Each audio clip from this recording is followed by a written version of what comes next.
Bismillahirrahmanirrahim. Assalamu alaikum. This is Kamran Rahman and welcome to London Academy. In today's video, we are going to talk about nouns and types. Nouns are very important in English language and they are the basic elements in a sentence.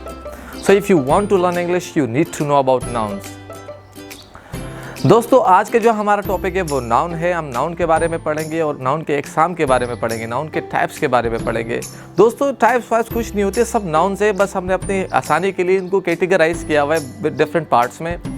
तो आज हम उसके बारे में पढ़ेंगे और हम देखेंगे कि एक जुमले में नाउन का यूज़ और नाउन की पहचान हम कैसे कर सकते हैं। तो चलिए आज हम सारे इस वीडियो में कवर करेंगे। सबसे पहले चलते हैं नाउन की तरफ कि नाउन क्या है। तो दोस्तों आप दुनिया में जो भी कोई चीज़ देख रहे हो, चाहे वो बेजान हो चाहे वो जानदार हो, वो नाउन है। हर एक वो चीज़ जो नाम रखती है वो नाउन है। मैं अगर मिसाल दूँ आप लोगों के, name is a noun, like name is equal to noun. ये नेम जो है वो नाउन है। हर एक चीज़ नाम रखती है ना, वो नाउन है। अब उसको हमने अपनी आसानी के लिए कैटेगराइज किया हुआ है डिफरेंट पार्ट्स में, वहाँ मैं आपको इस नाउन के बाद बताऊँगा। पहले हम नाउन की तरफ चलते हैं कि नाउन क्या है, नाउन की डिफिनेशन हम इंग्लिश लैंग्वेज में कैसे कर सकते हैं। तो नाउन की डिफिनेशन इंग्लिश में कुछ इस तरह होगी कि noun is a word that names a person, a place और अ थिंग। इसम वो वर्ड है जो कि एक शख्स, एक जगह या एक चीज़ को नाम देती है, उसको रिप्रेजेंट करती है, उसको नाउन कहते हैं इंग्लिश लैंग्वेज में।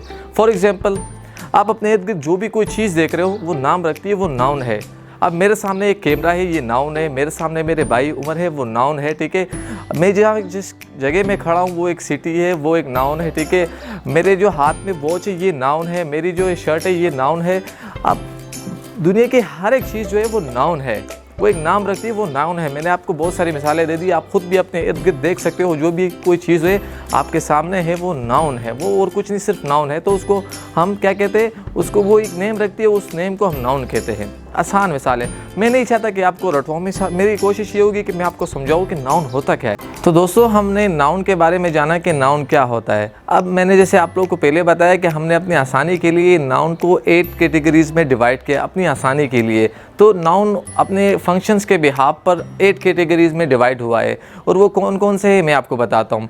सबसे पहले हम चलते हैं कॉमन नाउन की तरफ, फिर proper noun, concrete noun, abstract noun, compound noun, collective noun, countable noun and uncountable noun. ये सारे एग्जाम में हमें एक एक करके इनके बारे में पढ़ेंगे। Let's start with common noun. आए कॉमन नाउन से शुरू करते हैं कि कॉमन नाउन कौन से इसम होते हैं। कॉमन इंग्लिश लैंग्वेज में कॉमन नाउन की डेफिनेशन कुछ इस तरह होगी कि common noun is a noun that refers to people, places और things in general. Common noun एक आम नाम है जो लोगों को भी दिया जा सकता है, जो जगहों को भी दिया जा सकता है, जो कोई चीज़ों को भी दिया जा सकता है, लेकिन वो नाम कॉमन होना चाहिए, मतलब वो स्पेसिफिक नहीं होना चाहिए। अगर मैं आप लोगों को भी एक मिसाल दूँ कंट्री, तो अब इस कंट्री में सारी कंट्रीज आ गई क्योंकि यहाँ स्पेसिफिक नहीं हो कि किस कंट्री की बात हो रही है। अगर मैं अभी क्रिकेटर का नाम लूँ तो मैंने स्पेसिफिक नहीं किया हुआ कि मैं किस क्रिकेटर की बात कर रहा हूँ। अगर मैं आपको मिसाल दूँ एक सिटी की, तो वो सिटी भी एक कॉमन नाउन है, ठीक है। अगर मैं एक नाम आपको एक और मिसाल दूँ लड़का, तो लड़का बॉय भी एक कॉमन नाउन है, अ गर्ल भी एक कॉमन नाउन है, ठीक है। ये सारे कॉमन नाउन है। यहाँ पे वो नाम जो उमूमन सबके लिए यूज़ हो उसे कॉमन नाउन कहते हैं। चलिए दोस्तों प्रॉपर नाउन की तरफ चलते हैं कि प्रॉपर नाउन क्या है। अब प्रॉपर नाउन की डेफिनेशन अभी इंग्लिश लैंग्वेज में कुछ इस तरह होगी। A proper noun is a name that identifies a particular person, place और थिंग। प्रॉपर नाउन एक ख़ास इसम है जो कि एक ख़ास शख्स, ख़ास जगह या कोई ख़ास चीज़ के लिए यूज़ किया जाए। मसलन मैं अगर आपको एक मिसाल दूँ, मैंने कॉमन नाउन में आपको मिसाल दी थी कि सिटी। अब अगर मैं इसको स्पेसिफिक करना चाहूँ, इसको अगर मैं ख़ास बनाना चाहूँ, तो मैं अगर इसको नाम दूंगा लंदन का, तो वो एक स्पेसिफिक होगा कि प्रॉपर नाउन हो गया। अगर मैंने आपको एक मिसाल दी कॉमन नाउन में कि क्रिकेटर, अब क्रिकेटर तो दुनिया में बहुत सारे हैं। अगर मैं अभी एक नाम दूँ, एक स्पेसिफिक नाम दूँ, जैसे कि मैं आपको बताता हूँ कि एबी डिविलियर्स, तो ये एक स्पेसिफिक हो गई। मैंने एक मिसाल दी थी कॉमन नाउन में कार की। अब कार्स तो बहुत सारी है, यहाँ पे अभी स्पेसिफिक नहीं हुआ कि कौन सी कार की मैं बात कर रहा हूँ। अगर मैं अभी एक नाम दूँ, उसको एक मिसाल दूँ, प्रॉपर नाउन दूँ, अगर तो वो दूंगा मैं BMW, तो अगर मैं BMW देता हूँ तो ये प्रॉपर नाउन बन जाती है वो। अब इसके आप नाम से अंदाज़ा लगा सकते हैं कि प्रॉपर नाउन ख़ास इसम, वो नाम जो किसी और का ना हो, ठीक है, तो उसको प्रॉपर नाउन हम कहते हैं। तो चलिए दोस्तों कॉन्क्रीट नाउन्स की तरफ चलते हैं कि कॉन्क्रीट नाउन्स कौन से इसम होते हैं। इंग्लिश लैंग्वेज में कॉन्क्रीट नाउन्स की डेफिनेशन कुछ इस तरह होगी कि concrete nouns are noun that can be touched और सीन। कॉन्क्रीट नाउन्स वो इसम है जिसको हम देख सकते हैं या हम टच कर सकते हैं। Concrete nouns are people, places और थिंग्स। कॉन्क्रीट नाउन्स में लोग आते हैं, उनमें जगह आती है, उनमें चीज़ें आती है। तो अगर मैं मिसाल दूं अपने बेस्ट फ्रेंड काशिफ मलिक की, तो अब काशिफ मलिक जो भी कुछ कहेगा वो मैं सुन सकता हूँ। अगर काशिफ मलिक मेरे पास होगा तो मैं उसको मैं टच कर सकता हूँ। ऐसे ही अगर मैं जगह की मिसाल दूँ आपको, एक लंदन एक सिटी है, कराची एक सिटी है, उनको मैं देख सकता हूँ, ठीक है। और अगर एक ऑब्जेक्ट की बात करूँ, कोई चीज़ की बात करूँ, अगर मैं मिसाल दूँ आपको एक बेड की, तो एक बेड को मैं होल्ड कर सकता हूँ, ठीक है, उनको मैं टच कर सकता हूँ। तो ये सारी मिसालें कॉन्क्रीट नाउन्स में आती है। तो basically in concrete noun we can use our 5 senses. Concrete nouns में हम अपने पाँचों हिस्सों का इस्तेमाल कर सकते हैं, या पाँचों हिस्सों में से एक इसका इस्तेमाल करें तो वो कॉन्क्रीट नाउन्स में आता है। तो चलिए एब्स्ट्रैक्ट नाउन्स की तरफ चलते हैं कि एब्स्ट्रैक्ट नाउन्स कौन से इसम होते हैं। Abstract nouns are not like concrete nouns. Abstract nouns concrete nouns की तरह नहीं है, क्योंकि यहाँ हम अपने हिस्स का यूज़ नहीं कर सकते, यहाँ हम अपने किसी भी सेंस का यूज़ नहीं कर सकते हैं। इंग्लिश लैंग्वेज में एब्स्ट्रैक्ट नाउन्स की डेफिनेशन कुछ इस तरह होगी कि abstract nouns are nouns that can not be touch और सीन। एब्स्ट्रैक्ट नाउन्स वो इसम है जिसको हम ना देख सकते हैं और ना हम उसको छू सकते हैं। For example emotions, ideas, concepts. अब ये वो इसम है जो मौजूदियत रखती है, लेकिन हम उन्हें ना देख सकते हैं और ना हम उसे छू सकते हैं।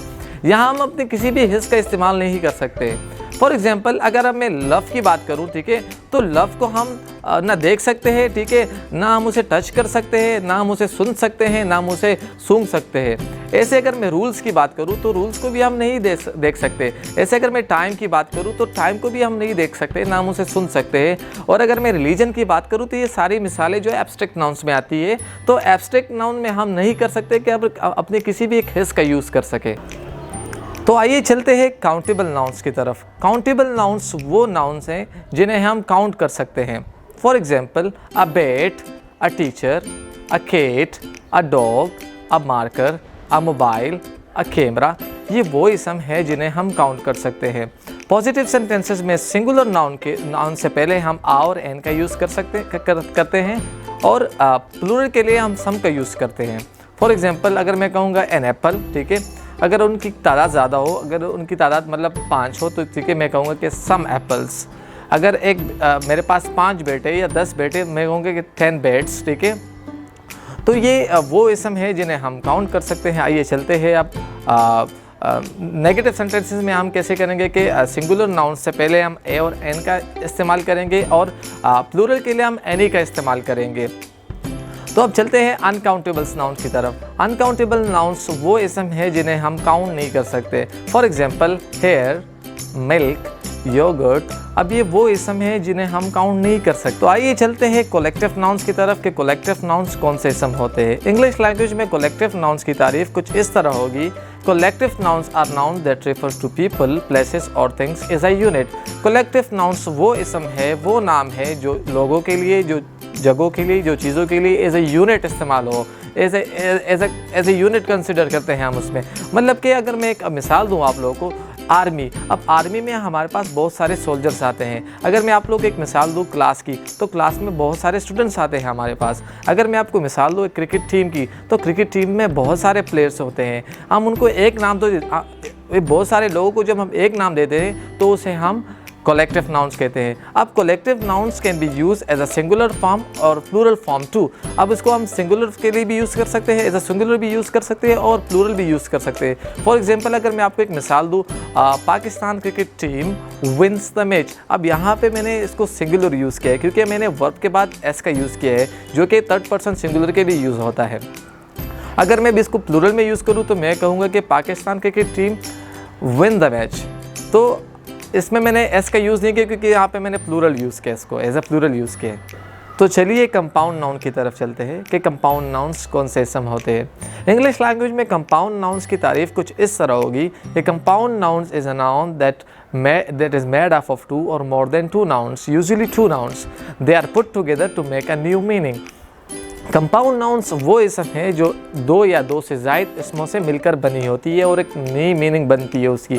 फॉर एग्जांपल अगर मैं आपको मिसाल दूँ, क्लास एक नाउन है, ठीक है, मेड भी एक नाउन है, क्लासमेट। अगर मैं इनको एक साथ करता हूँ तो एक नई मीनिंग बनती है। क्लासमेट मतलब क्लास फेलो या जो क्लास का जो दोस्त होता है उसको क्लासमेट कहते हैं। एक और मिसाल अगर आपको मैं दूँ, आइसक्रीम। आइस एक अलग नाउन है और क्रीम एक अलग नाउन है। इसको दोनों को जब मैं एक साथ करता हूँ तो आइसक्रीम एक न्यू मीनिंग बनती है। तो इसी तरह वो नाउन्स जो दो या दो से ज़ायद से मिलकर बनी होती है उनको हम कंपाउंड नाउन्स कहते हैं। एक और मिसाल में अगर आपको दूँ, न्यूज़पेपर, तो न्यूज़ एक अलग नाउन है, पेपर एक अलग नाउन है। इन दोनों को जब मैं एक साथ करता हूँ तो एक न्यू मीनिंग बनती है न्यूज़पेपर। तो ये है हमारे पास कंपाउंड नाउन्स जो दो या दो से ज़ायद इसमों से मिलकर बनी होती है। तो दोस्तों, जैसे हमने नाउन और नाउन के टाइप्स के बारे में पढ़ा, मैं उम्मीद करता हूँ कि हमारी ये वीडियो आपको पसंद आई होगी। अगर पसंद आई है तो हमारे इस वीडियो को लाइक करें, शेयर करें और हमारे चैनल लंदन एकेडमी को सब्सक्राइब करें और बेल आइकन दबाना मत भूलिएगा ताकि हमारी आने वाली वीडियो आपको मिलती रहे। तो अपना बहुत सारा ख्याल रखिएगा। अल्लाह हाफिज़।